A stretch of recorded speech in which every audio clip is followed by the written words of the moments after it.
You know, I don't think anyone had any clue what was going on. We just knew that there was a leak at Freedom. Residents weren't supposed to use water at all. I was live on the air when the governor's first tweet went out basically announcing that this had happened. And at first, we didn't really know what that meant. I think from an economic standpoint, there were so many people that couldn't go out and afford to go get a hotel room, couldn't afford to go drive 30, 40, 50 miles to another place to take a shower, to do their laundry, to do the necessities with water, that I think that because of that situation, people just had to go ahead and use it. It was a mess.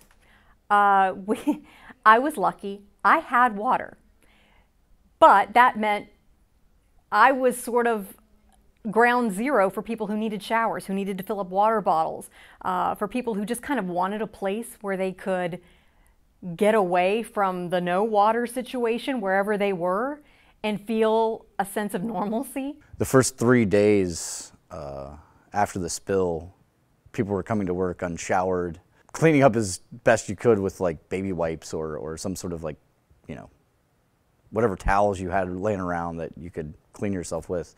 So I mean, bottled water, bar soap, and a washcloth was about the best you could do. So much of our state, so much of our businesses, our economy depends on it. It is not just people who care about the environment. They care about the environment because of its value to the people that live here. When we don't have water, it creates a serious, serious situation, and not one that's just, oh, environmentalists care about it. Everybody cares about it. We didn't have water in our newsroom, so we were trucking in, you know, bottled water where we could get it. We had people sleeping in their sleeping bags. People were working long shifts and staying up 24, 36 hours, 48 hours at a time to cover it. And you know, we did that for a long time because this was really important, and we understood that this was important not just to us, but more importantly to the community as well. At work, back in the office, whenever that all clear happened, my roommate at the time flushed the pipes, and I remember coming home and getting ready to take the first shower, and you know, that smell was everywhere. Even once the water was turned on, people didn't believe the water was safe. There are some who live in parts of those 9 counties in southern West Virginia who still don't believe their water is safe. Restaurants had signs up, you know, no water, you know, bottled water only.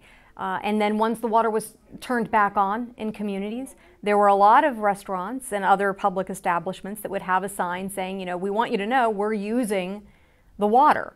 You can request bottled water if you'd like, acknowledging that there was that sense of distrust and concern about the safety of the water even once the system had, you know, gone back to normal. So the spill occurs on the Elk River. The Elk River is a water source for that area because it's so clean. Right? And it is surrounded by a lot of dirty water. Know what's going into the water. Know how your water's processed. Understand what potential hazards there are along the waterways which feed your particular system. People didn't know. One of the very unique things about this part of the world, though, is West Virginia is one of very few areas in the region that's expected to get more rainfall in a future climate. Until the public becomes aware of what's around them, the science has less value. It's Charleston, West Virginia, right? What does someone in New York City care about what happens in Charleston? Maybe not much. But if something like this would have happened in New York City, the entire world would have been paying attention to it. And they would have been hungry for every detail. Granted, part of that's a matter of scale and population and how many people were affected, but it's still 1/3 of a million people